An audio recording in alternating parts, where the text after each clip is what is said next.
અંકલેશ્વર જીઆઈડીસીના રહેણાંક વિસ્તારોમાં રખડતા ઢોરોનો ભારે આતંક સામે આવ્યો છે। અંકલેશ્વર જીઆઈડીસીના રહેણાંક વિસ્તારમાં રખડતા ઢોરનો ત્રાસ દિન પ્રતિદિન વધી રહ્યો છે, ત્યારે ફરી એકવાર આખલાઓ વચ્ચે યુદ્ધ જામતા અફરાતફરીનો માહોલ સર્જાયો। અંકલેશ્વર જીઆઈડીસીના રહેણાંક વિસ્તારોમાં રખડતા ઢોરોનો ત્રાસ સતત વધી રહ્યો છે।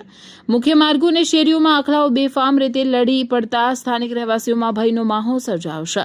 તાજેતરમાં બે આખલાઓ વચ્ચે થયેલા યુદ્ધ દરમિયાન રસ્તા પરથી પસાર થઈ રહેલી એક મહિલા તેમની ઝપેટમાં આવી જતા ગંભીર રીતે ઇજાગ્રસ્ત થઈ હતી। ઘટનામાં મહિલાના બંને હાથમાં ફ્રેક્ચર થતાં તેમને તાત્કાલિક સારવાર માટે હોસ્પિટલમાં ખસેડવામાં આવ્યા હતા। આખલાઓ વચ્ચે જામેલા યુદ્ધના સીસીટીવી ફૂટેજ પણ સામે આવ્યા છે, જેમાં આખલાઓ જાહેર માર્ગ પર એકબીજા સાથે બાખડતા જોવા મળે છે।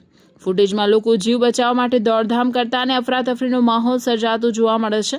સ્થાનિક રહેવાસીઓએ વારંવાર રજૂઆતો છતાં રખડતા ઢોરોના પ્રશ્નનો કાયમી ઉકેલ લાવ્યો નથી તેવી ફરિયાદ છે। રહેવાસીઓએ તંત્રને તાત્કાલિક અસરથી રસ્તાઓ પર રખડતા ઢોરોને પકડી સુરક્ષિત સ્થળે ખસેડવા અને અસરકારક કાર્યવાહી કરવા માંગ કરી છે।